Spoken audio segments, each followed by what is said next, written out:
High, আমি প্রীতি। আর আজকে আসলাম দুর্দান্ত একটা চিংড়ি মাছের মালাইকারি রেসিপি নিয়ে তোমাদের সাথে। তোমরা কি ভাবছো চিংড়ি মাছের সাইজ কেমন হবে? এই দেখো, দেখে নাও। এই যে মিডিয়াম যে সাইজটা করতে চাইলে গলদা দিতে পারো। এই স্বাদ কিন্তু খেতে খুব দুর্দান্ত হয়। আর যারা ভাবছো যে এটা কিভাবে করবে, তো চলো দেখে নেওয়া এর রেসিপিটা। আর যেটা লাগবে প্রথম, সেটা হচ্ছে চিংড়ি মাছ। এই যে চিংড়ি মাছ সাইজগুলো কিন্তু ভালো লাগে, একদম গরম। কারণ যারা মাংস খেতে পছন্দ করো না, তারা চিংড়ি মাছটা খেতে পারো। এই চিংড়ি মাছ খেতে কিন্তু খুবই মানে টেস্টি।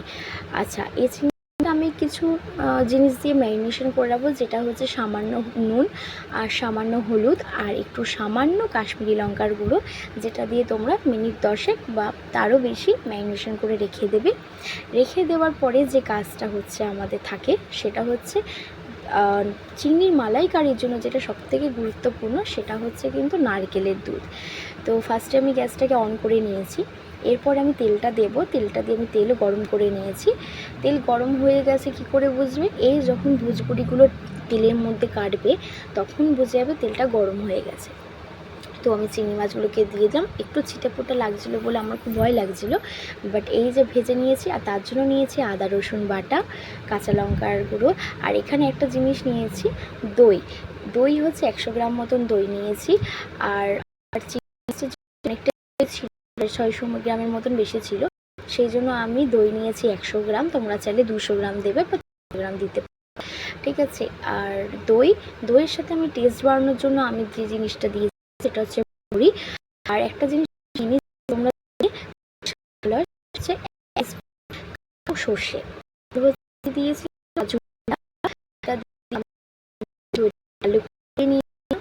এখানে মিক্সিতে পেস্ট করে নিতে পারো সামান্য জলটুকু দিয়ে। আর তারপরে আমি মাছ সুন্দর ভেজে নিচ্ছি, খুব কিন্তু ভালো, একদম গ্যাস করে সুন্দর একদম হালকা হালকা করে ভেজে নেবে, যাতে মাছগুলো বেশি খাবারের মধ্যে না হয়। মাছগুলো আমার হয়ে গেছে। পরে তেল করে নিয়েছি, তেলে পেঁয়াজ দিয়ে এই মালাইকারি যে স্বাদটা, সেটা কিন্তু এলাচি বাড়ায়। আর তখন তেল গরম হয়ে গেছে, তেলে পেঁয়াজটা দিয়ে দেবে। এই পেঁয়াজ বাটাটা দিয়ে ভালো করে ততক্ষণই নাড়বে যতক্ষণ না পেঁয়াজের থেকে তেল ছাড়ছে। দেখো আমি নাড়াতে যখন পেঁয়াজ থেকে তেল ছাড়বে, তখন মধ্যে দিয়ে দেবে আদা বাটা, রসুন বাটা দিয়ে ভালো করাবে। নাড়াতে নাড়াতে দেখবে লো সিমেই করবে পুরো রান্নাটাই, কিন্তু আমি বারবার বলছি গ্যাস লো করে করবে।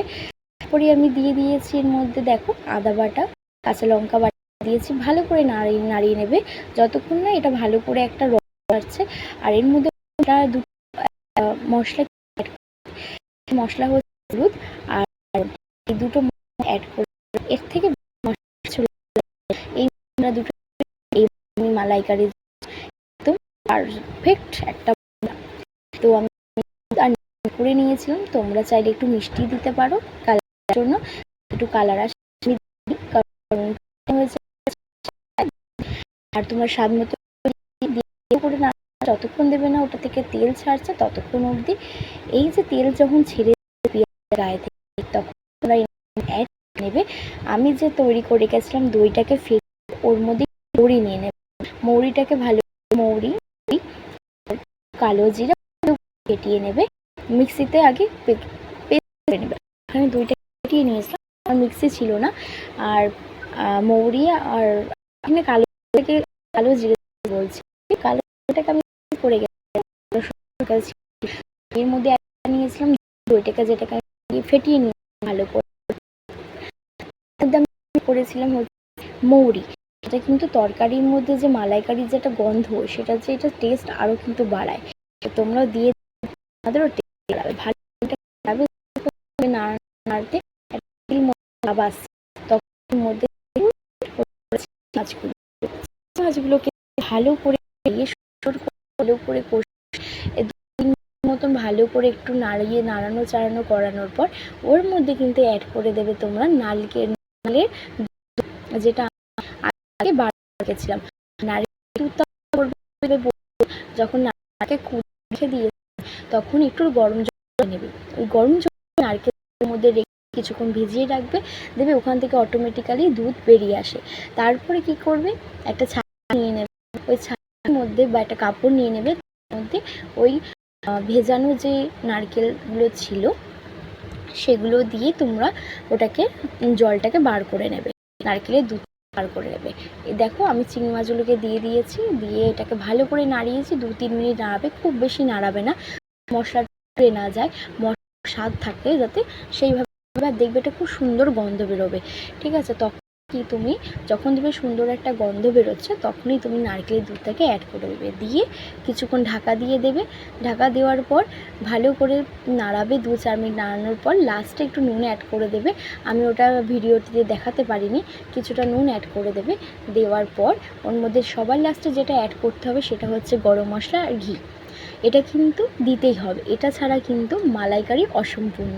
আর হ্যাঁ, আরেকটা কথা, এই চিংড়ির মালাইকারি করতে গিয়ে আমি 2টো জিনিস দিইনি, সেটা হচ্ছে 1 হচ্ছে কালো সর্ষে, আর 2 হচ্ছে দুধ, কাঁচা দুধ গরুর। তোমরা চাইলে সেটা দিতে পারো। সেটা কখন দেবে, সেটা কিন্তু তোমরা যখন ওই মশলাটাকে কষাচ্ছিলে, মানে যখন দই আর মৌরি আর কাঁচা বা সব কিছু মশলা দিয়ে যখন কষাচ্ছিলে, গ্রেভি হয়ে গেছিলো যখন কাজু বাটা দিয়ে, তখন কিন্তু তোমরা এটাকে ওটার মধ্যে অ্যাড করে নেবে, ওই দুধটাকে অ্যাড করে নেবে। তাহলে কী হবে, গ্রেভিটা আরও ভালো হবে। আমার এখানে যেটুকু গ্রেভি হচ্ছে সেটুকু দিয়েছিলাম। আর দেখতেই পাচ্ছ আমার তরকারি কালার, আর একটু ঢেকে রাখলেই কিন্তু রং কিন্তু অটোমেটিক বেরিয়ে আসবে। আর তারপরে আমি সবার লাস্টে অ্যাড করে নিচ্ছি গরম মশলা, আমাদের সানরাইজ শাহি গরম মশলা, আর তার সাথে একটু ঘি। ব্যাস। তো কেমন লাগলো তোমাদের রেসিপিটা একটু কমেন্ট করে আমাকে প্লিজ জানিও।